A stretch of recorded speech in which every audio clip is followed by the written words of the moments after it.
نحمدہ ونصلی علی رسولہ الکریم اما بعد فاعوذ باللہ من الشیطان الرجیم بسم اللہ الرحمن الرحیم۔ لاسٹ کلاس میں ہم نے پڑھا تھا غم کا سال، اور پھر مشرکین مکہ طرح طرح کے لالچ دے رہے تھے، لیکن نبی کسی لالچ میں ان کے نہیں آئے، ٹھیک ہے؟ تو اس سے کیا پتہ چلتا ہے کتنا خالص تھا ہمارے نبی کا دین۔ اور آج ہم پڑھیں گے مشرکین کی طرف سے نشانیوں کی طلب، یعنی جب کسی بھی طرح دین نہیں رکا، دین بڑھتا ہی جا رہا تھا، اسلام پھیلتا ہی جا رہا تھا، تو انہوں نے ایک اور طریقہ ایجاد کیا، ایک اور بات سوچی، ایک اور پلاننگ سوچی، اور وہ کیا کہ ہم نشانیاں مانگتے ہیں۔ جیسے باقی نبیوں پر کوئی معجزے آئے، سب نبیوں پر معجزے، سب نبیوں کے اللہ تعالیٰ نے ان کے تھرو معجزے دکھائے، تو آپ صلی اللہ علیہ وسلم کوئی معجزہ کیوں نہیں دکھاتے؟ ایک اور ان کی یہ چال تھی۔ مشرکین کے تقاضوں میں ایک بات یہ تھی کہ وہ عاجز کرنے کے لیے دشمنی کے طور پر حضور پاک صلی اللہ علیہ وسلم سے نشانیاں طلب کر رہے تھے، اور مختلف وقت میں کئی بار انہوں نے یہ مطالبہ کیا، یعنی بار بار یہ انہوں نے ڈیمانڈ کی کہ ہمیں نشانیاں دیکھنی ہیں۔ چنانچہ ایک بار وہ مسجد حرام میں جمع ہوئے، آپس میں مشورہ کیا، پھر دیکھیے پھر جمع ہوئے اور پھر مشورہ کیا، پھر حضور پاک صلی اللہ علیہ وسلم کو بلا بھیجا کہ آپ کی قوم کے اشراف یعنی ایلیٹ کلاس، بڑے بڑے لوگ آپ سے بات کرنے کے لیے اکٹھے ہوئے ہیں۔ حضور پاک صلی اللہ علیہ وسلم کیونکہ حضور پاک صلی اللہ علیہ وسلم ان کی رشد و ہدایت کے بہت زیادہ خواہش مند تھے، یعنی آپ چاہتے تھے کہ ایک بار مشرکین مکہ آپ صلی اللہ علیہ وسلم کی باتیں سنیں، کم سے کم ہدایت کی ایک بار باتیں سنیں گے تبھی تو ہدایت لائیں گے، لیکن وہ سننے کو تیار نہیں ہوتے تھے۔ تو پھر انہوں نے ایک پلاننگ کری کہ اچھا ٹھیک ہے، ہم نبی کی بات سنتے ہیں، سننے کو تیار ہوتے ہیں۔ تو یہ بات آ کر نبی کو بتائی گئی کہ سارے بڑے بڑے لوگ اکٹھے ہوئے ہیں، اشراف ایلیٹ کلاس اکٹھی ہوئی ہے، اور وہ آپ سے باتیں کرنا چاہتی ہیں۔ تو اس پر اللہ تعالیٰ نے فرمایا اگر وہ لوگ اس بات پر ایمان نہ لائیں تو شاید آپ ان کے خاطر اپنے آپ کو افسوس کے سبب ہلاک کر ڈالیں گے۔ یعنی آپ کے اندر اتنا جذبہ تھا، اتنی تڑپ تھی کہ کسی بھی طرح ان کو میں منا لوں، کیونکہ اگر بڑے بڑے لوگ ایمان لے کر آ گئے تو چھوٹے لوگ تو لے کر ہی آ جائیں گے، باقی تو لے کر ہی آ جائیں گے، تو وہ کسی بھی طرح یہ چاہتے تھے کہ میری بات سنیں۔ چنانچہ آپ صلی اللہ علیہ وسلم ان کے اسلام لانے کی امید باندھے جلدی سے تشریف لائے، جیسی بات سنی اور فوراً آ گئے۔ انہوں نے کہا آپ ہمیں بتلاتے ہیں کہ پیغمبروں کے پاس نشانیاں تھیں، حضرت موسیٰ علیہ السلام کے لیے لاٹھی اور صالح علیہ السلام کے لیے اونٹنی تھی، عیسیٰ علیہ السلام مردوں کو زندہ کرتے تھے۔ تو جس طرح پہلے لوگوں کو نشانیوں کے ساتھ بھیجا گیا تھا، آپ بھی ہمارے پاس کوئی نشانی لے کر آئیں۔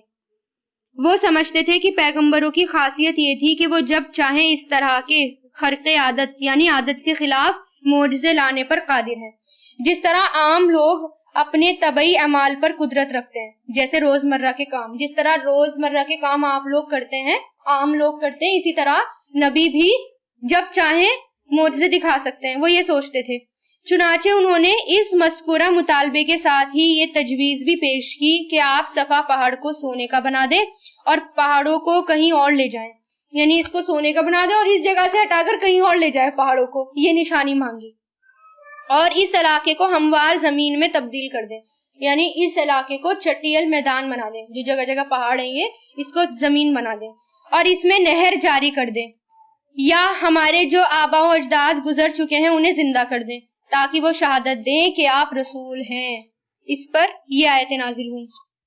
بسم اللہ الرحمن الرحیم وقالوا لن نؤمن لك حتى تفجر لنا من الأرض ينبوعا أو تكون لك جنة من نخيل وعنب فتفجر الأنهار خلالها تفجيرا أو تسقط السماء كما زعمت علينا كسفا أو تأتي بالله والملائكة قبيلا أو يكون لك بيت من زخرف أو ترقى في السماء ولن نؤمن لرقيك حتى تنزل علينا كتابا كتابا نقرأه.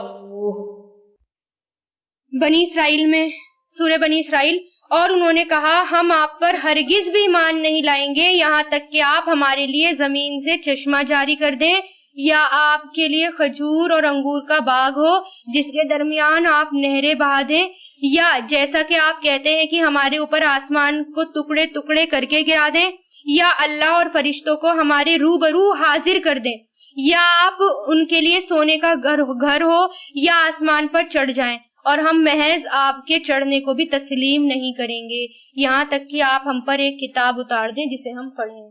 یعنی اتنے ہٹ در انہوں نے کہا کہ معجزے دکھاؤ، اچھا آسمان پہ چڑھ جاؤ، اگر چڑھ بھی گئے نا ہمارے سامنے آسمان پر تب بھی نہیں ماننے والے ہم، آپ کو پھر بھی نہیں مانیں گے ہم۔ یہ بات انہوں نے اس مطالبے کے ساتھ یہ بھی واضح کر دیا اگر حضور پاک صلی اللہ علیہ وسلم ان کی یہ خواہش پوری کر دیں تو وہ اسلام لانے کے لیے تیار ہیں۔ اللہ تعالیٰ کا ارشاد ہے، پھر اللہ تعالیٰ نے سورہ انعام میں فرمایا وَأَقْسَمُوا بِاللَّهِ جَهْدَ أَيْمَانِهِمْ لَئِنْ جَاءَتْهُمْ آيَةٌ لَا يُؤْمِنُنَّ بِهَا۔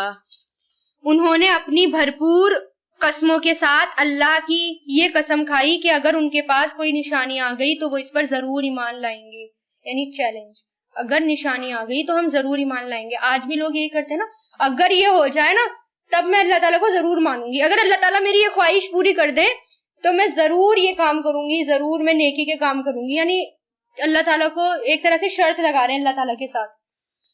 تو چنانچہ حضور پاک صلی اللہ علیہ وسلم نے اللہ سے دعا کی کہ یہ جو طلب کر رہے ہیں وہ دکھا دیں، یعنی نبی کے دل میں آیا شاید یہ مان جائے، تو اس لیے انہوں نے اللہ تعالیٰ سے دعا کری کہ جو بھی نشانی مانگ رہے ہیں اللہ تعالیٰ دکھا دے۔ آپ کو امید تھی کہ یہ لوگ مسلمان ہو جائیں گے، اس پر حضرت جبریل علیہ السلام تشریف لائے اور آپ کو یہ اختیار دیا کہ آپ ایک بات چن لیں، جو کچھ یہ لوگ طلب کرتے ہیں انہیں دکھا دیا جائے، لیکن اس شرط کے ساتھ اگر اس کے بعد کسی نے کفر کیا تو اسے ایسا عذاب دیا جائے گا کہ پوری دنیا والوں میں سے کسی کو اس جیسا عذاب نہیں دیا جائے گا، پھر ان کے لیے توبہ و رحمت کا دروازہ کھول دیا جائے۔ یعنی دو باتوں میں سے ایک چن لو، دو میں سے ایک باتیں چن لو، یہ ان کو کہا گیا، یا تو عذاب ان کو معجزے دکھائے جائیں گے جو یہ مانگ رہے ہیں، یعنی پہاڑ بھی سونے کا ہو جائے، ہٹ جائیں سب، یا پھر اگر ایسا ہو گیا اور کسی نے کفر کیا تو ان کے اوپر ایسا عذاب آئے گا کہ پوری دنیا میں سے جو عذاب کسی کو نہیں آئے گا۔ دوسری بات یہ، یا تو رحمت کے دروازے ان پر کھول دیے جائیں۔ رحمت کے دروازے تبھی کھولے جائیں گے جب عذاب نہیں دکھایا جائے گا، تو دونوں چیزوں میں سے ایک چیز آپ سوچ لیں۔ یہ کون کہہ رہا ہے؟ جبریل امین حضور پاک صلی اللہ علیہ وسلم سے۔ تو اس پر آپ صلی اللہ علیہ وسلم نے فرمایا بل بابت توبتی و رحمہ، توبہ اور رحمت کے دروازے ہی کھولے جائیں، کیونکہ پہلی قوموں کے ساتھ کیا ہوا نبی کو پتا تھا، اور پھر وہ قوم ماننے والی بھی نہیں تھی جلدی سے، تو اگر وہ نہیں مانتی تو پوری قوم عذاب میں مبتلا ہو جاتی، پھر کوئی نہیں بچتا۔ اس لیے نبی نے کیا کہا؟ نہیں، رحمت کے ہی دروازے کھولے جائیں۔ جب حضور پاک صلی اللہ علیہ وسلم نے یہ پہلو اختیار کر لیا تو ان کی تجاویز کا جواب نازل ہوا، قل سبحان ربی هل كنت الا بشرا رسولا، سورہ یہ مسند احمد، سورہ بنی اسرائیل، آپ کہہ دیں میرا رب پاک ہے، میں تو اس کے سوا کچھ نہیں کہ ایک بشر ہوں، ایک رسول ہوں۔ یعنی اگر وہ بار بار آپ سے کچھ سوال جواب کر رہے ہیں تو آپ کیا کہہ دیں کہ میں تو صرف ایک رسول ہوں اور میرا کام کیا ہے؟ صرف آپ لوگوں کو پیغام پہنچا دینا۔ یعنی آپ صاف صاف کہہ دیں کہ میں رسول ہوں، میں خدا نہیں ہوں، میں فرشتہ نہیں ہوں، صرف میرا مقصد پیغام پہنچانے کا ہے، تم مانو یا نہ مانو۔ اچھا، اگر ہم سے بھی کوئی سوال کرے نا، کوئی سوال جواب کرے اور ہمیں نہ آتا ہو تو صاف صاف کہہ دیں کہ مجھے نہیں پتا، یعنی میں نہیں جانتی، مجھے نہیں پتا۔ اپنے آپ کو بڑا بنانے کی ضرورت نہیں ہے، کیونکہ جواب نہ دینے سے آپ چھوٹے نہیں ہو جائیں گے، کیونکہ علم والا ہی پھر یہ جواب دے سکتا ہے کہ مجھے نہیں پتا۔ اور امام مالک کے بارے میں بھی میں نے آپ کو ایک بار بتایا تھا کہ 1000 میل سے سفر طے کر کے ایک شخص امام مالک کے پاس آیا تھا، سفر کر کے، اور اس نے سفر اس لیے کیا تھا کیونکہ امام مالک کی بہت شہرت سنی تھی، اور اس کے پاس بہت سارے سوال تھے جو امام مالک سے وہ پوچھنا چاہتا تھا۔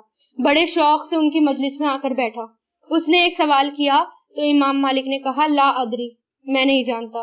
پھر اس نے دوسرا سوال کیا، امام مالک نے کہا لا ادری، میں نہیں جانتا۔ پھر تیسرا سوال پوچھا امام مالک نے کہا لا ادری، میں نہیں جانتا، یعنی امام مالک کو واقعی میں اس کے سوالوں کے جواب نہیں پتا تھے۔ پھر وہ حیران ہوا اور اس نے کہا کہ میں اپنی قوم کے پاس جا کر کیا جواب دوں گا؟ تو امام مالک نے کہا اپنی قوم کے پاس جانا اور کہنا امام مالک کہتا ہے لا ادری، میں نہیں جانتا۔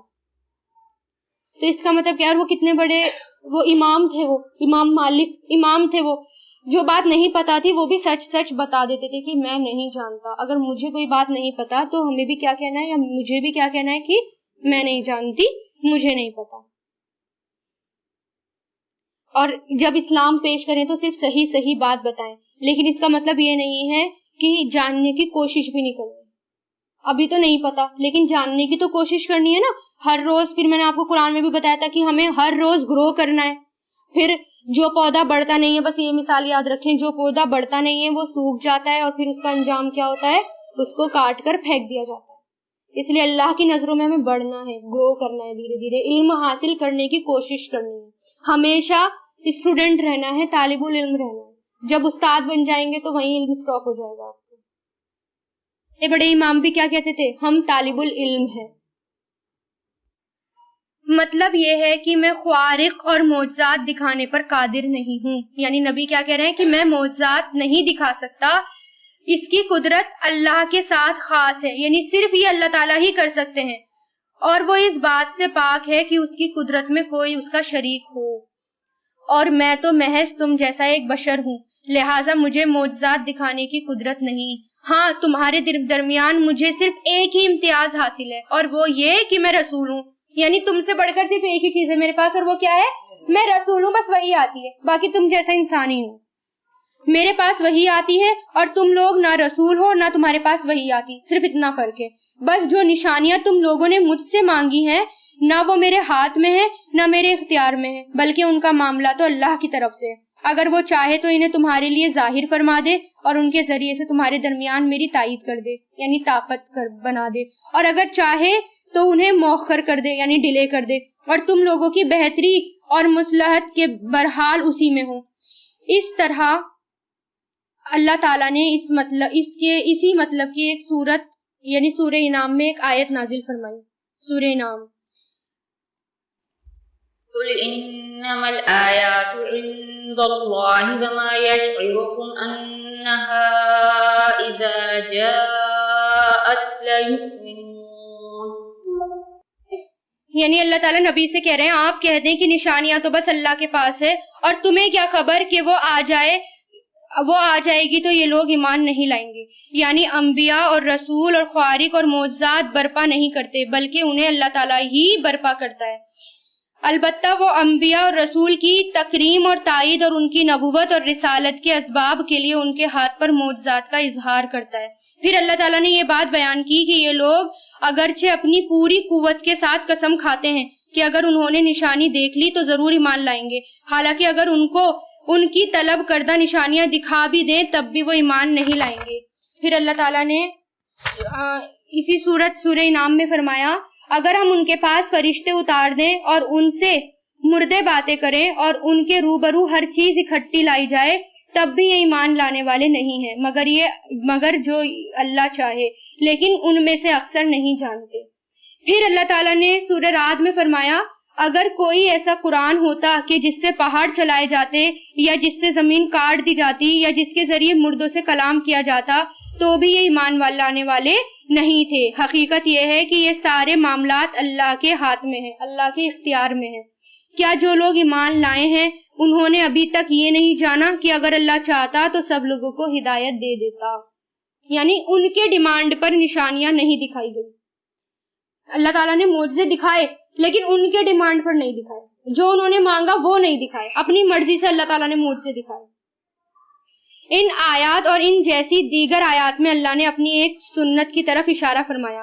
کوئی قوم جب کوئی معین نشانی طلب کرے یعنی کوئی نشانی مانگے اور وہ نشانی دکھا دی جائے پھر بھی ایمان نہ لائے تو پھر اسے ہلاک کر دیا جاتا ہے اور مہلت نہیں دی جاتی، اور اللہ کے سنت میں تغیر اور تبدیل نہیں ہے، اور اللہ کو معلوم ہے کہ بیشتر قریش نشانی دیکھنے کے بعد بھی ایمان نہیں لائیں گے، اس لیے اللہ نے ان کی تجوید کردہ نشانی میں سے کوئی نشانی نہیں دکھائی لیکن بہت ساری نشانیاں نبی کے ذریعے دکھائی گئی تھی، اور نبی کے معجزات کی کتاب بھی ہے، ایک کتاب بھی آتی ہے، تو اگر آپ پڑھنا چاہیں کہ بہت سارے اس میں نبی کے معجزات دکھائے گئے تھے تو کون کون سی نشانیاں دکھائی گئی. لیکن ایک نشانی جو دکھائی گئی تھی وہ یہ شق القمر، چاند کے 2 ٹکڑے ہونا. یہ اللہ تعالیٰ نے اپنی مرضی سے دکھایا، ان کے کہنے پر نہیں دکھایا. ٹھیک ہے. جب قریش نے دیکھا کہ حضور پاک صلی اللہ علیہ وسلم نے ان کی طلب کردہ نشانیوں میں سے کوئی بھی نشانی نہیں دکھائی تو انہوں نے سمجھا کہ آپ کو عاجز اور خاموش کرنے کا بہترین ذریعہ ہے. یعنی ایک اور طریقہ ان کے دماغ میں آ گیا، یعنی نبی کوئی نشانی نہیں دکھا رہے، اس کا مطلب یہ ہے کہ اب ان کو یہی ہم اسٹاپ کر سکتے ہیں اور ان سے نشانی طلب کر سکتے ہیں. اس سے عوام کو بھی باور کرایا جا سکتا ہے کہ آپ رسول نہیں ہیں بلکہ سخن ساز ہیں. چنانچہ انہوں نے ایک قدم اور آگے بڑھایا اور طے کیا کہ آپ سے بلا تعین کوئی بھی نشانی طلب کی جائے، یعنی جنرلی کوئی بھی نشانی دکھا دو. پھر انہوں نے یہ کہا تاکہ لوگوں پر آپ کی بے بسی واضح ہو جائے اور وہ آپ پر ایمان نہ لائیں. چنانچہ وہ لوگ آپ کے پاس آئے اور کہا آخر کوئی نشانی بھی ہے جس سے ہم جان سکے کہ آپ رسول ہیں؟ یعنی کوئی تو ایسی نشانی ہوگی کہ ہمیں پتہ چلے رسول ہیں، آپ تو کچھ بھی نہیں دکھا رہے ہو. اس پر حضور پاک صلی اللہ علیہ وسلم نے اپنے رب سے سوال کیا کہ انہیں کوئی بھی نشانی دکھا دیں. چنانچہ اللہ نے یہ نشانی دکھائی کہ چاند پھٹ کر 2 ٹکڑے ہو گیا. ایک ٹکڑا جبل ابو قویس، جہاں پر اس وقت بادشاہ کے محلات ہیں، جبل ابو قویس کے اوپر اور ایک اس کے نیچے. چاند کے 2 ٹکڑے، ایک اس کے اوپر اور ایک اس کے نیچے، یہاں تک کہ لوگوں نے ہرا پہاڑ کو دونوں ٹکڑوں کے درمیان دیکھا. پہاڑ تھا ہرا بیچ میں اور چاند کے 2 ٹکڑے تھے، ایک اس سائڈ اور ایک اس سائڈ، اتنا دور ہو گیا تھا چاند. حضور پاک صلی اللہ علیہ وسلم نے فرمایا، یعنی جب چاند کے 2 ٹکڑے ہو گئے، نبی نے انگلی کری اور کیا فرمایا؟ اشہدو، گواہ رہو، یعنی نشانی دکھ گئی، اب گواہ رہو. قریش نے یہ نشانی کھلم کھلا واضح طور پر طویل دور یعنی اتنی دیر تک دیکھی، چنانچہ ان کے ہاتھوں کے طوطے اڑ گئے اور بھوچکا رہ گئے لیکن ایمان نہیں لائے. یعنی بہت دیر تک دیکھی، ایسا نہیں کہ 1 سیکنڈ کا کام تھا، ٹکڑے ہوئے اور جڑ گیا. کافی دیر بعد تسلی کرنے کے بعد وہ جڑا تھا چاند. اور کہنے لگے یہ ابو کبشہ کے بیٹے کا جادو ہے، ہم پر محمد نے جادو کر دیا. یعنی نشانی اتنے ہردم تھے، اگر وہ بھی سونے کا ہو جاتا نا پہاڑ تب بھی کہتے یہ جادو ہے، اور چاند کے 2 ٹکڑے ہو گئے اور کیا کہہ رہے یہ تو جادو ہے. ایک آدمی نے کہا اگر اس نے تم پر جادو کر دیا تو سارے لوگوں پر نہیں کر سکتا. یعنی اگر جادوگر جادو کرتا ہے تو سامنے بیٹھے والوں پر ہی تو کرتا ہے، ایسا تھوڑی ہے ایک انڈیا میں بیٹھا ہے اس پر بھی جادو ہو گیا اور جو ایک US میں بیٹھا ہے اس پر بھی جادو ہو گیا، سامنے والے پر ہی تو ہوتا ہے. تو ایک سمجھدار شخص بولا اچھا سب لوگوں پر تو یہ جادو نہیں کر سکتے، چلو مسافروں کا انتظار کرتے ہیں، کیونکہ چاند کے 2 ٹکڑے تو سبھی نے دیکھے ہوں گے.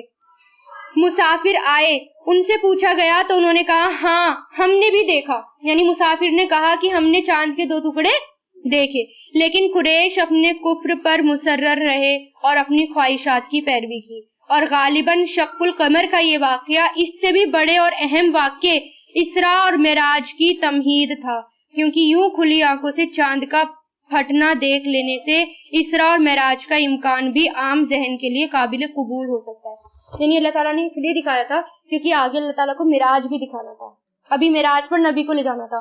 اور شق القمر ہو گیا، جس نے یقین کر لیا اس کا مطلب یہ ہے کہ معراج کے واقعے کو بھی قبول کرنا اس کے لیے آسان ہو جائے گا. اچھا اور بھی نشانیاں دکھائیں حضور پاک صلی اللہ علیہ وسلم نے نا، وقت وقت پر لوگوں کو نشانیاں دکھائیں، جیسے معجزے دکھائے. جیسے ایک جگہ ایک اعرابی حضور پاک صلی اللہ علیہ وسلم کے پاس آیا اور کہنے لگا کہ میں کس طرح یقین کروں کہ آپ اللہ کے رسول ہیں. آپ صلی اللہ علیہ وسلم نے فرمایا میں کھجور کے درخت کے خوشے کو بلاتا ہوں، اگر وہ آ گیا تو تم مان لینا کہ میں رسول ہوں. تو آپ نے اسے اپنے پاس بلایا اور وہ ٹوٹ کر آپ کے ہاتھوں میں آ گیا، یعنی دور سے بلایا اور وہ ٹوٹ کر آپ کے ہاتھوں میں آ گیا. پھر رسول اللہ نے اس خوشے کو حکم دیا کہ واپس جا، اور وہ واپس جا کر ٹہنی میں لگ بھی گیا ویسا کا ویسا، اور وہ بدو مسلمان ہو گیا. اس کا مطلب کیا ہے کہ نشانیاں صرف ان کو دکھائی جاتی ہیں، معجزے ان کو دکھائے گئے جن کو دکھانے سے فائدہ ہوا، جن کو کوئی فائدہ نہیں ہوا ان کو معجزے نہیں دکھائے گئے.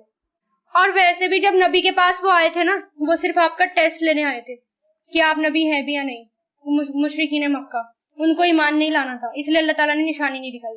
معجزے صرف اللہ نے ان کو دکھائے جن کا ایمان لانا واقعی فائدے مند ہوا. جیسے یہ بدو دیکھتے ہی ایمان لے آیا, فائدے مند ہو گیا معجزہ دکھانا. اسراء اور معراج. اسراء کس کو کہتے ہیں؟ رات کا سفر. اور معراج بلندی, اراجا سے بنا ہے. اسراء سے مراد راتوں رات حضور پاک صلی اللہ علیہ وسلم کا مکہ سے بیت المقدس تشریف لے جانا ہے. اور معراج سے مراد ہے عالم البالا میں تشریف لے جانا. سمجھ آ گئی بات؟ اسراء مطلب راتوں رات مکہ سے بیت اللہ طرف.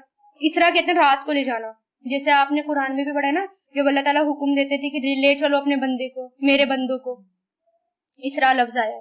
اور معراج مطلب اوپر کی طرف چڑھنا ہے نا, اوپر کی طرف سیڑھی جسے کہتے ہیں. یہ واقعہ جسم اور روح سمیت پیش آیا تھا. اسراء کا ذکر قرآن میں ارشاد ہے. قرآن کے اندر اتنا ہی ذکر ہے معراج کا. سبحان الذي أسرى بعبده ليلا من المسجد الحرام إلى المسجد الأقصى الذي باركنا حوله لنريه من آياتنا إنه هو السميع البصير. پاک ہے وہ ذات جس نے اپنے بندے کو راتوں رات مسجد حرام سے مسجد الاقصی تک کی سیر کرائی, جس کے گرد ہم نے برکت رکھی ہے تاکہ ہم اسے اپنی نشانیاں دکھلائیں. بے شک وہ سننے والا اور دیکھنے والا ہے. 2 مسجدیں ابراہیم علیہ السلام کے دونوں بیٹوں نے تعمیر کی ہے نا. معراج کے بارے میں کہا جاتا ہے کہ وہ سورہ نجم کی 7ویں آیت سے لے کر 18ویں آیت تک میں مذکور ہے.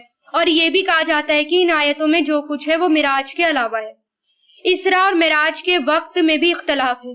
ایک رائے یہ ہے کہ جس سال آپ صلی اللہ علیہ وسلم کی بعثت ہوئی تھی اسی سال یہ واقعہ پیش آیا, یعنی جب آپ کو پہلی وحی ملی تھی اسی سال یہ واقعہ پیش آیا. ایک قول یہ ہے کہ یہ سن 5 نبوت میں ہوا.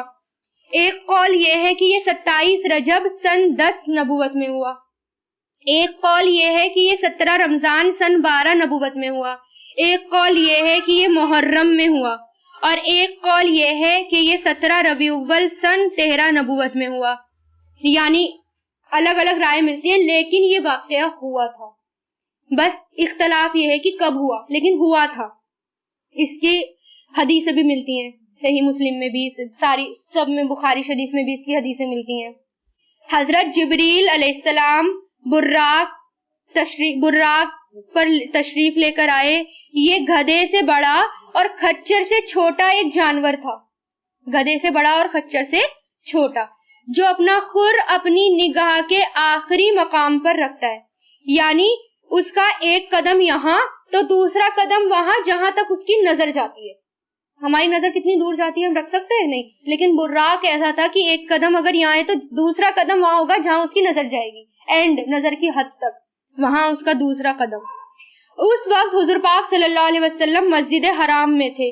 آپ اس جانور پر سوار ہو کر حضرت جبریل علیہ السلام کی معیت میں بیت المقدس تشریف لائے, اور وہاں جس حلقے میں انبیاء اپنی رسیاں باندھتے تھے, حلقہ مطلب سرکل جو وہ ہوتا ہے, کنڈا, کڑھا کیا کہتے ہیں اسے, کنڈا جو ہوتا ہے, وہاں تمام انبیاء اپنی سواریوں کی رسی باندھتے تھے, تو اسی میں براق کو باندھا گیا. اس کے بارے میں اور بھی حدیثیں ملتی ہیں. انس بن مالک روایت کرتے ہیں, حضور پاک صلی اللہ علیہ وسلم نے فرمایا, میرے گھر کی چھت کھول دی گئی. اس وقت میں مکہ میں تھا. پھر جبریل اترے, انہوں نے میرے سینے کو چاک کیا, پھر اسے زمزم کے پانی سے دھویا. پھر ایک تشت سونے کا حکمت اور ایمان سے بھرا ہوا تھا, وہ میرے پاس لائے اور اسے میرے سینے پر ڈال دیا. پھر سینے کو بند کر دیا. اس کے بعد میرا ہاتھ پکڑا اور مجھے آسمان کی طرف لے کر چلے گئے. اس سفر کے شروع میں دوبارہ آپ کا سینہ دھویا گیا تھا. ایک دفعہ کب دھویا گیا تھا آپ کا سینہ؟ جب آپ 4 سال کے تھے. اس وقت بھی حکمت اور ایمان سے آپ کا سینہ بھرا گیا تھا, اور اس وقت بھی آپ کا سینہ چاک کیا گیا اور حکمت اور ایمان سے آپ کے سینے کو بھرا گیا, اور پھر دھویا گیا آپ کا دل, وہ بھی کس سے؟ زمزم کے پانی سے. کیوں؟ ایسٹرونوٹس کو جو چاند پر جاتے ہیں ان کو بھی طرح طرح کی ٹریننگز دی جاتی ہے, ان کو پریپیئر کیا جاتا ہے, ٹھیک ہے, تاکہ ان کو وہاں جا کے کسی بھی قسم کا خوف نہ آئے, تسلی رہے, کوئی ڈر نہ ہو, کوئی پریشانی نہ ہو, فزیکل پریپیئر کیا جاتا ہے. یہاں پر بھی آپ صلی اللہ علیہ وسلم کو فزیکل پریپیئر کیا گیا تھا اور آپ کو آسمانوں پر لے جایا گیا تھا, آسمانی دنیا کی آپ کو سیر کرانی تھی. اس طرح آپ کو پہلے ٹریننگ دی جا رہی تھی, آپ کو صاف کیا جا رہا تھا, ٹریننگ دی جا رہی تھی, خالص کیا جا رہا تھا تاکہ کوئی ڈر اور کوئی خوف نہ ہو آپ کو, ٹھیک ہے. حضرت انس کہتے ہیں کہ معراج کی رات حضور پاک صلی اللہ علیہ وسلم کے لیے براق لایا گیا جس کو لگام ڈالی گئی تھی اور زین کسی گئی تھی. زین مطلب جو بیٹھنے کی جگہ ہوتی ہے نا, اس کو پراپر کیا گیا تھا. اس نے شوخی کی, شوخی یعنی جانور جو اچھلتا ہے نا, کودتا ہے, اپنے اوپر بیٹھنے نہیں دیتا, وہ اس نے شوخی کی. تو جبریل علیہ السلام نے فرمایا, کیا تو محمد صلی اللہ علیہ وسلم کے ساتھ جو تو ایسی شوخی کر رہا ہے کہ آج تک تجھ پر اللہ کے نزدیک ان سے زیادہ کوئی معزز سوار نہیں ہوا. راوی کہتے ہیں کہ پھر براق کو پسینہ آ گیا, یعنی شرمندہ ہو گیا اور بالکل شانت ہو گیا, پھر آپ اس پر بیٹھ گئے. آپ نے فرمایا, جب ہم بیت المقدس پہنچے تو حضرت جبریل نے اپنی انگلی سے اشارہ کر کے ایک پتھر میں سوراخ کیا اور براق کو اس سے باندھا گیا.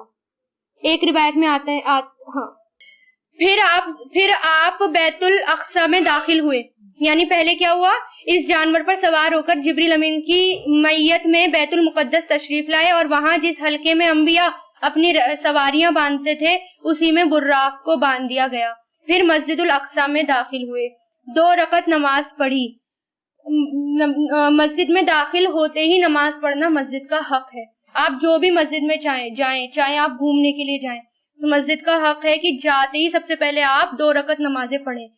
نبی جس مسجد میں داخل ہوتے 2 رکعت نمازیں پڑھا کرتے تھے. تو اس میں بھی آپ نے کیا کیا, 2 رکعت نمازیں پڑھی اور اس میں انبیاء کی امامت کرائی. پھر حضرت جبریل علیہ السلام آپ کے پاس 3 برتن لائے, ایک شراب کا, دوسرا دودھ کا اور تیسرا شہد کا تھا. آپ نے دودھ پسند فرمایا. حضرت جبریل علیہ السلام نے کہا, آپ نے فطرت پائی, آپ کو بھی ہدایت نصیب ہوئی اور آپ کی امت کو بھی, اور اگر آپ نے شراب پسند فرمائی ہوتی تو آپ کی امت گمراہ ہو جاتی. یعنی کیا پیش کیا گیا, آپ کو دودھ پیش کیا گیا. اور پھر میں نے آپ کو دودھ کے بارے میں بھی حدیثیں سنائی تھی کہ اگر کسی کو خواب میں بھی دودھ نظر آئے کہ اس نے دودھ پی لیا, یعنی وہ صحیح دین پر ہے. یہ ایک چھوٹی سی علامت ہے دودھ کی, خواب میں اگر نظر آئے. اس کے بعد آپ صلی اللہ علیہ وسلم کو بیت المقدس سے آسمان دنیا تک لے جایا گیا. حضرت جبریل علیہ السلام نے دروازہ کھلوایا, یہ آسمان کا دروازہ بند تھا. روایتوں میں آتا ہے جب آپ نے نوک کیا تو پوچھا گیا کون, یعنی فرشتوں نے پیچھے سے پوچھا کون, فرمایا جبریل. پھر پوچھا ساتھ میں کون ہے, فرمایا محمد ہے صلی اللہ علیہ وسلم. پھر پوچھا خود آئے ہو یا بلائے گئے ہو, فرمایا بلائے گئے ہیں. پھر دروازہ کھولا گیا. آپ نے وہاں انسانوں کے باپ حضرت آدم علیہ السلام کو دیکھا, انہیں سلام کیا. انہوں نے آپ کے سلام کا جواب دیا, مرحبا کہا, مرحبا ویلکم, اور آپ کی نبوت کا اقرار کیا. ان کے دائیں ایک گروہ تھا, جب انہیں دیکھتے تو مسکراتے. کن کے, یعنی بابا آدم کے دائیں طرف یعنی سیدھے ہاتھ کی طرف ایک گروہ تھا, ان کو دیکھتے تو خوش ہوتے, مسکراتے. یہ سعادت مندوں کی روحیں تھی, یعنی جو نیک لوگ تھے نا, ان کی پورے یعنی بابا آدم سے لے کر قیامت تک کے جتنے بھی نیک لوگ تھے ان کی روحیں تھی. ان کو دیکھ کر خوش ہوتے کہ یہ جنتی ہیں. اور ان کے بائیں اور ایک گروہ تھا, جب انہیں دیکھتے تو روتے, یہ بدبخت کی روحیں تھی. یعنی بائیں طرف لیفٹ ہینڈ جتنی بھی روحیں تھی وہ نیک برے لوگوں کی روحیں تھی جو جہنمی تھے, اور ان کو دیکھتے تو روتے. ظاہر ہے نا, اپنی اولاد کو اگر کوئی جہنم میں جاتا دیکھے تو وہ خوش ہو سکتا ہے, وہ بھی روتے. پھر آپ کو دوسرے آسمان پر لے جایا گیا, یعنی آپ صلی اللہ علیہ وسلم کو دوسرے آسمان پر لے جایا گیا. حضرت جبریل نے دروازہ کھلوایا, آپ کے لیے دروازہ کھولا گیا. آپ نے اس میں 2 خالازاد بھائیوں یعنی حضرت یحییٰ بن زکریا اور حضرت عیسیٰ بن مریم کو دیکھا, انہیں سلام کیا. دونوں نے جواب دیا, مرحبا کہا اور نبوت کا اقرار کیا. پھر تیسرے آسمان پر لے جایا گیا. وہاں آپ نے حضرت یوسف علیہ السلام کو دیکھا, انہیں آدھا حسن دیا گیا تھا, یعنی خوبصورتی کا آدھا حسن حصہ ان کو دیا گیا تھا. آپ نے انہیں بھی سلام کیا, انہوں نے جواب دیا, مرحبا کہا اور آپ کی نبوت کا اقرار کیا. ہر نبی کے پاس جا رہے ہیں اور کیا کر رہے ہیں؟ سلام. ہر نبی سلام کہہ رہے ہیں. پھر آپ کو چوتھے آسمان پر لے جایا گیا. وہاں حضرت ادریس علیہ السلام کو دیکھا, انہیں سلام کیا, انہوں نے جواب دیا, مرحبا کہا اور آپ کی نبوت کا اقرار کیا. پھر پانچویں آسمان پر لے جایا گیا. وہاں ہارون علیہ السلام کو دیکھا, انہیں سلام کیا, انہوں نے سلام کا جواب دیا, مرحبا کہا اور آپ کی نبوت کا اقرار کیا. پھر آپ کو چھٹے آسمان پر لے جایا گیا. وہاں حضرت موسیٰ بن عمران علیہ السلام تھے. ملاقات ہوئی, آپ نے انہیں سلام کیا, انہوں نے جواب دیا, مرحبا کہا اور آپ کی نبوت کا اقرار کیا. پھر جب آپ وہاں سے آگے بڑھے تو رونے لگے. ان سے کہا گیا کہ آپ کیوں رو رہے ہیں؟ انہوں نے کہا, میں اس لیے رو رہا ہوں کہ ایک جوان میرے بعد مبعوث کیا گیا, اس کی امت میری امت سے زیادہ تعداد میں جنت کے اندر داخل ہوگی. حضور پاک صلی اللہ علیہ وسلم یعنی سب سے زیادہ نبی کی امت ہے, اس کے بعد موسیٰ علیہ السلام کی امت. اس بات پر رو رہے تھے کہ میری امت اتنی کم کیوں ہے, وہ ایمان کیوں نہیں لائی. اس بات پر موسیٰ علیہ السلام رو رہے تھے. اچھا, اس کے علاوہ روایتوں میں اور بھی آتا ہے, وہ یہ آتا ہے آپ صلی اللہ علیہ وسلم جن نبی کے پاس سے گزرے تو ان کی امت بھی دکھائی گئی, اور کسی کے ساتھ ایک جماعت تھی, مطلب بہت سارے لوگ تھے, کسی کے ساتھ کوئی انبیاء ایسے تھے کہ ان کے ساتھ صرف ایک ہی شخص تھا ایمان لانے والا. اسی طرح حضرت لوط علیہ السلام کے ساتھ صرف ان کی 2 بیٹیاں تھیں جو ایمان لائی ہوئی تھی. یہاں تک کہ ایک بڑے مجموعے کے پاس سے آپ گزرے تو پوچھا یہ کون ہے؟ فرمایا موسیٰ اور ان کی قوم. یعنی بہت بڑا مجموعہ تھا, بہت بڑا گروپ تھا موسیٰ علیہ السلام کی قوم کا. پھر فرمایا آپ سر بلند کر کے دیکھیں, یعنی نبی کو فرمایا سر بلند کرو اور دیکھو. فرمایا اچانک میں نے جنب غفیر دیکھا جس نے آسمان کے دونوں جانب کو گھیرا ہوا تھا. فرمایا یہ آپ کی امت ہے, اور ان کے علاوہ 70,000 اور بھی ہیں جو بنا حساب کتاب جنت میں داخل ہوں گے. یعنی اتنی بڑی امت آپ کی تھی. اس کے بعد 7ویں آسمان پر آپ کو لے جایا گیا. وہاں آپ کی ملاقات حضرت ابراہیم علیہ السلام سے ہوئی. آپ نے انہیں سلام کیا. کون سے آسمان پر؟ 7ویں آسمان پر, اللہ کے اتنے قریب, کیونکہ وہ امام تھے تمام نبیوں کے. ابراہیم علیہ السلام تمام انسانوں کے امام تھے. انہوں نے جواب دیا, مرحبا کہا اور آپ کی نبوت کا اقرار کیا. وہ اپنی پشت بیت المعمور سے لگائے ہوئے تھے, یعنی اب ٹیک لگا کر بیٹھے ہوئے تھے. کس سے؟ بیت المعمور. اور بیت المعمور کیا ہے؟ جس میں روزانہ 70,000 فرشتے داخل ہوتے ہیں اور دوبارہ ان کے پلٹنے کی باری نہیں آتی. یعنی یہ سیدھا کعبے کے اوپر ہے. بیت المعمور کہاں ہے؟ کعبے کے بالکل, کعبے شریف کے بالکل اوپر. یعنی گویا وہ فرشتوں کا کعبہ ہے نا. فرشتے وہاں پر چکر لگاتے ہیں, طواف کرتے ہیں ایک طرح سے. اور بہت سارے مفسرین, یعنی زیادہ تر مفسرین یہی کہتے ہیں کہ کعبہ پورے یونیورس کا سینٹر ہے, صرف ارتھ کا ہی نہیں. کعبے کو بتایا جاتا ہے پورے یونیورس کا سینٹر, بہت مفسرین کہتے ہیں. تو بیت المعمور اسی کعبے کے اوپر ہے. تو وہاں آپ ٹیک لگا کر بیٹھے ہوئے تھے. کون؟ جبریل امین نہیں, ابراہیم علیہ السلام. ابراہیم علیہ السلام. اچھا, آپ کو پھر آپ صلی اللہ علیہ وسلم کو سدرۃ المنتہا تک لے جایا گیا. اور کون لے کے گئے تھے سدرۃ المنتہا تک؟ جبریل امین. تو تھوڑا سا ذکر جبریل امین کا بھی سن لیں, کیونکہ ایمان کا حصہ ہے نا ہمارے, فرشتوں پر ایمان لانا اور فرشتوں سے محبت ہونا ہمارے ایمان کا حصہ ہے. اگر فرشتوں پر بھی ایمان نہیں لائے اور ان سے محبت نہیں ہوئی تو ہمارے ایمان مکمل نہیں ہوا. سدرۃ المنتہا کے پاس آپ صلی اللہ علیہ وسلم نے جبریل علیہ السلام کو دیکھا جن کے 600 پر تھے, جن سے موتی اور یاقوت جھڑ رہے تھے. انہوں نے مشرق اور مغرب کو ڈھانپ رکھا تھا, یعنی آسمان اور زمین کا فاصلہ ان کے پروں سے چھپا ہوا تھا, یعنی اس نے افق کو ڈھانپ رکھا تھا. اتنا ایک پر کہ آسمان اور زمین کا جتنا فاصلہ ہے نا, اتنا ان کے پروں نے ان کو ڈھانپ رکھا تھا ایک پر میں. یعنی اتنے بڑے تھے جبریل امین اور ان کے پر کہ ہم سوچ نہیں سکتے. ابن مسعود رضی اللہ تعالیٰ عنہ کہتے ہیں کہ حضور پاک صلی اللہ علیہ وسلم نے جبریل امین کو باریک ریشمی حلے میں دیکھا, یعنی لباس میں دیکھا. انہوں نے آسمان اور زمین کے درمیان سارے حصے کو پر کر رکھا تھا, یعنی کوئی حصہ چھپا ہوا نہیں تھا, اتنا ڈھانپ رکھا تھا.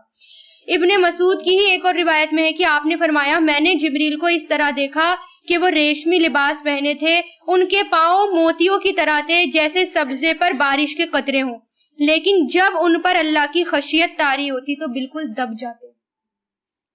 جب اللہ کا خوف آتا، جبریل امین پر طاری ہوتا تو بالکل دب جاتے، بالکل چھوٹے ہو جاتے، ہاں سکڑ جاتے۔ حضرت جابر کی روایت ہے کہ حضور پاک صلی اللہ علیہ وسلم نے فرمایا میں اسرا والی رات فرشتوں کے پاس سے گزرا، جبریل علیہ السلام اللہ کی خشیت کی وجہ سے بوسیدہ ٹاٹ کی طرح لگ رہے تھے، یعنی دبے ہوئے تھے اللہ کی خشیت کی وجہ سے۔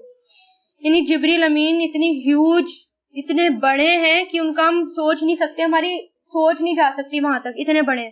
اب آپ سوچیں بہت بڑا پرندہ، کیا سوچ سکتے ہیں بڑے سے بڑا، دنیا میں اتنا بڑا ہے ہی نہیں کوئی پرندہ کی، لیکن اگر وہ پر کھول کے اڑتا ہے آسمان کی طرف کتنا بڑا لگتا ہے نا، جب پر کھول کے اگر اڑے بڑا پرندہ تو کتنا پھیلا ہوا ہوتا ہے۔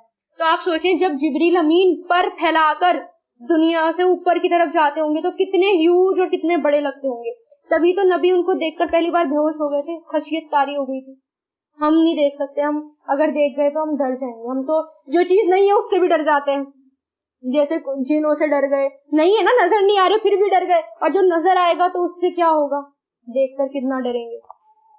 مطلب آپ تھوڑا امیجن کر کے دیکھیں جب وہ نیچے سے اوپر جاتے ہوں گے تو کیا شان ہوتی ہوگی، کیونکہ فرشتوں کے سردار تھے نا، اللہ نے ان کو بہت زیادہ حسن دے رکھا تھا، بہت حسن تھا، بہت خوبصورت تھے کہ ان کو ڈیفائن نہیں کیا جا سکتا، بس تھوڑا سا ڈسکرائب کیا ہے، باقی ان کو ڈیفائن نہیں کیا جا سکتا۔ پھر آپ صلی اللہ علیہ وسلم کو سدرۃ المنتہا تک لے جایا گیا، اس کے پتے ہاتھی کے کان جیسے تھے۔ سدرۃ المنتہا ایک پیڑ ہے، اب آپ یہاں پر اس کو بتایا گیا کہ وہ کیسا تھا، اس کے پتے ہاتھی کے کان جیسے تھے اور پھل بڑے بڑے کونڈوں یا ٹھیلیوں جیسے تھے، پھر اس پر سونے کے پتنگے چھائے ہوئے تھے اور اللہ کے حکم سے جو کچھ چھانا تھا وہ چھا گیا۔ اس کے بعد وہ سدرہ یعنی بیری کا درخت تبدیل ہو کر اتنا خوبصورت ہو گیا کہ اللہ کی کوئی مخلوق اس کا حسن بیان کرنے کی تاب نہیں رکھتی، یعنی دنیا میں کوئی ایسی چیز ہی نہیں ہے کہ بیان کیا جا سکے کہ سدرۃ المنتہا جیسی ہے، یعنی نبی اس کو ڈیفائن ہی نہیں کر سکتے تھے میں کس چیز سے بتاؤں۔ پھر آپ صلی اللہ علیہ وسلم کو جبار جل جلالہ کے حضور لے جایا گیا، یعنی اللہ تعالیٰ کے حضور لے جایا گیا۔ ایک اور بات یہاں پر کہ آپ صلی اللہ علیہ وسلم کے آنے کے بعد وہ تبدیل ہو گیا، بہت خوبصورت ہو گیا۔ کیوں؟ نبی کے خاطر خوبصورت ہوا، مہمان نوازی کرنی تھی نا۔ اب پھر دیکھیے مہمان نوازی کرنے کے لیے تو ہم یہ سنت ہے کہ جب مہمان آئے، مہمان نوازی کے لیے آپ اپنے گھر کو صاف کریں، سجائیں، خوشبو رکھیں گھر میں، اور اچھے سے کپڑے پہن کر مہمان کا استقبال کریں، سواگت کریں، مرحبا کہیں انہیں۔ آپ صلی اللہ علیہ وسلم عید کے موقع پر بھی لباس پہنتے، نیچرل طریقہ تھا نا یہ۔ اسی طرح جب بھی کوئی بادشاہ کے وفود یا ایمبیسڈر آپ کے پاس آتے تو آپ بہترین لباس پہنتے، خاص اہتمام کرتے، یعنی موقع کی مناسبت سے عمل کرنا دین کا حصہ ہے، سچویشن کے اکارڈنگ عمل کرنا دین کا حصہ ہے۔ بس اسراف نہیں ہونا چاہیے، فضول خرچی نہیں ہونی چاہیے، حد سے بڑھنا نہیں چاہیے۔ پھر آپ کو جبار جل جلالہ یعنی اللہ تعالیٰ کے حضور لے جایا گیا اور آپ اس کے اتنے قریب ہوئے، ان کے اتنے قریب ہوئے جیسے 2 کمانوں کے برابر یا اس سے بھی کم فاصلہ رہ گیا، یعنی 2 کمان 2 ہاتھوں کے برابر یا اس سے بھی کم۔ اس وقت اللہ نے اپنے بندے پر وحی نازل فرمائی اور آپ پر اور آپ کی امت پر دن رات میں 50 وقت کی نمازیں فرض کی۔ پھر آپ موسیٰ علیہ السلام کے قریب سے گزرے تو انہوں نے پوچھا آپ کے رب نے آپ کو کس بات کا حکم دیا ہے؟ آپ نے فرمایا ب50 صلاح یعنی 50 نمازوں کا۔ انہوں نے کہا آپ کی امت اس کی طاقت نہیں رکھتی، آپ اپنے رب کے پاس واپس جائیے اور اس کی تخفیف کا سوال کیجیے، یعنی اس کو کم کرائیے۔ آپ نے جبریل علیہ السلام کی طرف دیکھا، انہوں نے اشارہ کیا کہ ہاں اگر آپ چاہیں، چنانچہ آپ واپس ہوئے، اللہ نے پھر 10 نمازیں کم کر دی۔ پھر حضرت موسیٰ علیہ السلام کے پاس سے گزرے تو انہوں نے پھر پوچھا، آپ نے بتایا تو انہوں نے پھر تخفیف کے سوال کا مشورہ دیا، یعنی پھر کہا اور کم کراؤ۔ یوں حضرت موسیٰ علیہ السلام اور اللہ جل جلالہ کے درمیان آپ کی آمد و رفت جاری رہی، یعنی بار بار آنا جانا جاری رہا، یہاں تک کہ اللہ نے 5 نمازیں کر دی۔ اس کے بعد آپ پھر حضرت موسیٰ علیہ السلام کے پاس سے گزرے تو انہوں نے پھر واپس جا کر کم کرنے کا سوال کرنے کا مشورہ دیا، کہا کہ میں نے اس سے کم پر بنی اسرائیل کو بلایا لیکن وہ ادا کرنے سے قاصر رہے، یعنی میری نمازیں تو اس سے کم تھی لیکن بنی اسرائیل نہیں مانے، اسے چھوڑ دیا کرتے تھے۔ نبی نے فرمایا اب مجھے اپنے رب سے شرم آ رہی ہے، میں اس پر راضی ہوں اور سر تسلیم خم کرتا ہوں، یعنی اب اس سے زیادہ کم نہیں کروں گا۔ یعنی یہاں بھی آپ جبریل امین کا رول دیکھیں، جبریل امین لے جا رہے تھے، بار بار لانا لے جانا ہے نا، اور اگر ہم ہوتے، اگر ہم سے کوئی کام کہا جائے بار بار کرنے کو، آپ کا تو یہی کام رہ گیا، بار بار میں یہی کام کروں، اب آپ اکیلے جاؤ میں نہیں جا رہی، یہی نا، اکیلے جاؤ میں نہیں جا رہی۔ اور آپ دیکھیے ان کے ماتھے پر شکن بھی نہیں، اور بار بار صرف ہاں چلیے کوئی بات نہیں، آپ کی مرضی، جیسے آپ کی مرضی۔ رول دیکھیے آپ جبریل امین کا کس قدر اللہ تعالیٰ کے حکم کی فرما برداری کرتے ہیں، نبی کو جیسا کہتے ہیں ویسا کرتے ہیں۔ پھر جب آپ مزید کچھ دور تشریف لے گئے تو ندا آئی، یعنی آواز آئی کہ میں نے اپنا فریضہ نافذ کر دیا اور اپنے بندوں سے تخفیف کر دی، وہ 5 نمازیں ہیں اور ثواب میں 50 ہیں، میرے نزدیک بات نہیں بدلی جاتی، یعنی نمازیں 5 اور ثواب 50 کا۔ جب نماز بھاری لگنے لگے، ایک ٹپ دیتی ہوں یہاں پر، اگر نماز بھاری لگنے لگے تو سوچے کہ یہ کہاں سے آئی ہیں۔ سارے حکم تو زمین میں آئے، روزہ رکھو اور زکوٰۃ دو، حج کرو، سارے حکم زمین میں آئے، لیکن اللہ نے نماز کب فرض کی؟ اپنے سامنے بلا کر ڈائریکٹ دی، سامنے دی، بھیجی نہیں، سامنے بلا کر دی۔ تو اس سے نماز کی اہمیت کا پتہ چلتا ہے کہ نماز کتنی اہمیت رکھتی ہے اللہ کے نزدیک۔ باقی عبادت تو ہم کر لیتے ہیں، بہت سارے لوگ ایسے ہیں آرام سے روزے بھی رکھ لیتے ہیں، 30 روزے آرام سے رکھ لیں گے، حج بھی کر لیں گے، زکوٰۃ بھی دے دیں گے، صدقہ خیرات سب کر لیں گے، لیکن شیطان نے نماز کو صرف اسی عمل کو اتنا مشکل بنا دیا کہ یہ لوگوں کو بہت مشکل لگتا ہے، خشوع خضوع اٹھ گئی، نمازیں مشکل لگنے لگی، انسان ہر مشکل سے مشکل کام کر لیتا ہے، پہاڑ پر چڑھنا اس کے لیے آسان ہو جاتا ہے، لیکن نمازیں نہیں ہوتی آسان، نمازیں نہیں پڑھتا وہ کتنا، کیونکہ یہ اللہ نے اپنے سامنے بلا کر دی ہے۔ تو اس سے آپ سوچیں کہ یہ میرے رب نے اپنے سامنے بلا کر دی ہے، اللہ کی نظروں میں اتنی اہمیت ہے نماز کی، تب آپ دیکھیں آپ کی نمازوں میں بھی خشوع آئے گی، یہ سوچ کر نمازیں ادا کرنا۔ پھر اسی رات حضور پاک صلی اللہ علیہ وسلم مکہ تشریف لائے۔ جب صبح ہوئی اور آپ نے اپنی قوم کو ان بڑی بڑی نشانیوں کی خبر دی جو اللہ عز و جل نے آپ کو دکھلائی تھی، تو قوم کی تکذیب اور اذیت اور ضرر رسائی کی میں شدت آ گئی، یعنی قوم اور زیادہ جھٹلانے لگی اور زیادہ تکلیفیں دینے لگی اور اذیتیں دینے لگی، یعنی مانا نہیں قوم نے۔ کسی نے تالیاں بجائیں، کسی نے تعجب اور انکار سے ہاتھ اپنے سر پر رکھ لیا، کچھ لوگ حضرت ابو بکر کے پاس دوڑے آئے اور انہیں خبر دی، انہوں نے کہا اگر یہ بات آپ نے کہی ہے تو سچ کہی ہے۔ لوگوں نے کہا اچھا آپ بھی ان کی تصدیق کر رہے ہیں، یعنی اب بھی تصدیق کر رہے ہیں۔ انہوں نے کہا میں تو اس سے بھی دور کی بات پر آپ کی تصدیق کرتا ہوں، آسمان سے صبح یا شام جو خبر آتی ہے میں اس پر بھی آپ کو سچا مانتا ہوں، اس پر ہی آپ کا لقب صدیق پڑ گیا، یعنی اسی واقعے سے، کیونکہ اس وقت ایک ابو بکر تھے جنہوں نے بنا سوچے سمجھے مان لیا، اس واقعے پر ایمان لے کر آ گئے تھے، اس لیے ان کا نام صدیق پڑا۔ پھر کفار نے آپ کا امتحان لیا، پھر اور ٹیسٹ شروع کر دیے، پوچھا کہ آپ بیت المقدس کے اوصاف بیان کریں، یعنی ہمیں بتائیں کہ بیت المقدس کیسا ہے، کیونکہ آسان کام نہیں تھا، 40 دن لگتے تھے گھوڑے سے بیت المقدس جانے میں، 40-50 دن لگتے تھے، 1 مہینہ تقریباً مان لو تو، اور اس سے پہلے نبی کبھی وہاں گئے نہیں، بیت المقدس کبھی نبی نے دیکھا ہی نہیں، تو اس لیے انہوں نے پوچھا اچھا ٹھیک ہے بتاؤ وہ کیسا ہے، بیت المقدس کے اوصاف بیان کرو۔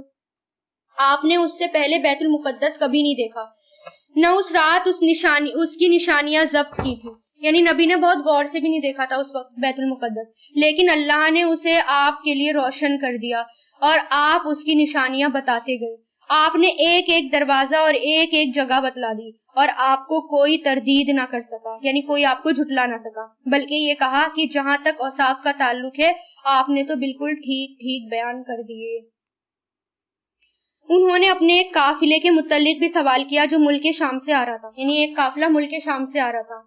آپ نے اس قافلے کے اونٹوں کی تعداد اور قافلے کے احوال، یعنی ان کے حالات آس پاس کے، ان کے پہنچنے کا وقت اور جو اونٹ آگے آگے آ رہا ہے ان سب کی خبر بھی دے دی، اور جیسا آپ نے بتلا دیا تھا بالکل ویسا ہی ہوا، کیونکہ نبی نے راستے میں دیکھ لیا تھا نا ان کو۔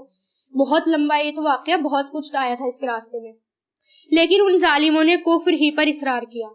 اسراء کی صبح حضرت جبریل علیہ السلام تشریف لائے اور حضور پاک صلی اللہ علیہ وسلم کو 5 نماز کی کیفیت اور ان کے اوقات سکھائے، اور اس سے پہلے نمازیں صرف 2 رکعت صبح اور 2 رکعت شام کی تھی، بس ٹوٹل دن میں 4 تھی۔ اور یہ دیکھیے اللہ تعالیٰ نے بتا دیا، لیکن آ کر کس نے سکھائی؟ جبریل امین نے آ کے وقت بتایا اور سکھائی کہ اس طرح کرو، ایسے کیفیت ایسی ہونی چاہیے، خشوع ایسے کھڑا ہونا ہے، ایسے کرنا ہے، یہ سب کس نے سکھایا؟ جبریل امین نے سکھایا۔ اچھا، ایک روایت میں آتا ہے، حضرت ابو ہریرہ سے روایت ہے کہ حضور پاک صلی اللہ علیہ وسلم نے فرمایا، میں نے اپنے آپ کو حتیم میں دیکھا اور قریش مجھ سے میرے معراج پر جانے کا سوال کر رہے تھے، تو انہوں نے مجھ سے چند بیت المقدس کی چند ایسی چیزوں کے بارے میں پوچھا جن کو میں محفوظ نہ رکھ سکا، یعنی میں نے دھیان سے نہیں دیکھا تھا۔ مجھے اس کا اتنا زیادہ افسوس ہوا کہ اس سے پہلے کبھی نہیں ہوا تھا۔ اس کے بعد اللہ تعالیٰ نے بیت المقدس کو اٹھا کر میرے سامنے رکھ دیا، میں اسے دیکھنے لگا، اب جو وہ باتیں مجھ سے پوچھتے جا رہے تھے میں سب بتاتا جا رہا تھا، اور میں نے اپنے آپ کو انبیاء علیہ السلام کی جماعت میں دیکھا، حضرت موسیٰ علیہ السلام کو دیکھا، گویا وہ میانہ تنو تش کے گٹھے ہوئے جسم کے آدمی تھے، یعنی گٹھا ہوا جسم تھا اور درمیانی تھے۔ حضرت عیسیٰ علیہ السلام کو نماز پڑھتے دیکھا تو لوگوں میں سب سے زیادہ ان سے مشابہ عروہ بن مسعود ثقفی ہے، یعنی اس وقت جو تھے عروہ بن مسعود، وہ ملتا جلتا کس سے ہیں؟ حضرت عیسیٰ علیہ السلام سے۔ حضرت ابراہیم علیہ السلام کو دیکھا لوگوں میں، وہ سب سے زیادہ مشابہ تمہارے ساتھی کے ہیں، یعنی نبی خود، یعنی حضرت ابراہیم علیہ السلام کس سے ملتے ہیں؟ حضور پاک صلی اللہ علیہ وسلم سے۔ نماز کا وقت آیا تو میں نے امامت کرائی، پھر کہنے والوں میں سے ایک نے کہا کہ اے نبی صلی اللہ علیہ وسلم، یہ مالک ہیں، یعنی جہنم کے دروگا ہیں، ان کو سلام کرو۔ میں نے ان کی طرف دیکھا تو انہوں نے خود ہی مجھے پہلے سلام کر دیا۔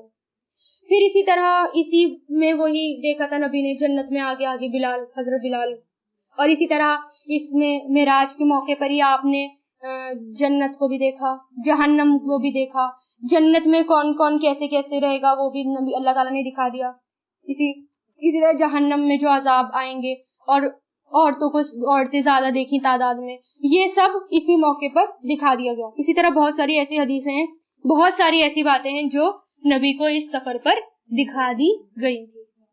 حجامہ کے بارے میں بھی نبی اللہ تعالیٰ نے ان کو بتایا، نبی کو بتایا گیا، تو وہ بھی اس سفر میں۔ تو اس میں سب سے اہم بات یہ ہے کہ نمازوں کی اہمیت، کہ نماز پر اب آپ اپنا زیادہ دھیان دیں گے اور توجہ دیں گے، ٹھیک ہے۔ اور پھر دودھ کتنا امپورٹنٹ ہے، اور جرنی سٹارٹ کرنے سے پہلے، آپ صلی اللہ علیہ وسلم کی جرنی سٹارٹ ہونے سے پہلے ہی ان کو دودھ پیش کیا گیا تھا، یعنی آپ کو پہلے ہی دودھ دیا گیا تھا۔ قرآن میں بھی آتا ہے کہ قرآن میں بھی دودھ کا ذکر آتا ہے نا، حضور پاک صلی اللہ علیہ وسلم نے فرمایا، میں نہیں جانتا کھانے اور پینے دونوں کی کفایت دودھ کے علاوہ کوئی اور چیز کر سکتی ہے، یعنی کھانے اور پینے دونوں کا کام کون کرتا ہے؟ دودھ کرتا ہے۔ اور پھر سفر ہجرت جو تھا، ہجرت کا سفر، آپ نے اس میں پورا اس کو دودھ میں گزارا تھا، دودھ دیا گیا تھا آپ کو بھی، اور ہم نے کیا کر دیا؟ دودھ کو ریپلیس کر کے سافٹ ڈرنکس پیش کرنی شروع کر دی، ورنہ پہلے تو عرب میں یہی اسٹائل تھا، دودھ اور دودھ کی بنی ہوئی چیزیں لوگوں کے سامنے پیش کی جاتی تھی، جیسے نا گرمیوں میں ہم چھاچھ بنا لیتے ہیں، لسی بنائی جاتی ہے نا، ملک شیک وغیرہ، تو یہ سنت ہے، دودھ پیش کرنا چاہیے سافٹ ڈرنکس کی بجائے۔ ایک اور میں نے حدیث بتائی تھی آپ کو کہ نبی نے فرمایا کہ تحفے میں سب سے زیادہ افضل جو دینا ہے وہ دودھ ہے، تحفے میں دودھ کس کے برابر ہے؟ سونے اور چاندی کے برابر۔ تو اگر آپ کسی کو سونا چاندی پیش کریں یا کسی کو دودھ، وہ دونوں برابر ہیں۔ بچے بہت زیادہ ہائپر ہوتے ہیں، بچوں کو غصہ آتا ہے، بچوں کا مزاج چینج ہو گیا، شروع سے ہی دودھ دینا چاہیے بچوں کو، شروع سے ہی ماں کا دودھ 2 سال تک تو آپ کو ماں کے دودھ کے علاوہ کوئی اور دودھ بچوں کو دینا نہیں چاہیے، ٹھیک ہے. اور اگر ہم چاہتے ہیں کہ ہم فطرت پر ہوں، دین فطرت پر ہوں، تو دودھ زیادہ سے زیادہ پئیں، ٹھیک ہے. اور جنت میں بھی دودھ کا سمندر ہوگا اور نہریں پھوٹ پڑیں گی. اور پریگنینسی میں دودھ پینے سے IQ لیول بڑھتا ہے بچے کا. پریگنینسی میں زیادہ سے زیادہ دودھ پیئیں، لیڈی کو دودھ پلائیں. وآخر دعوانا ان الحمد للہ رب العالمین.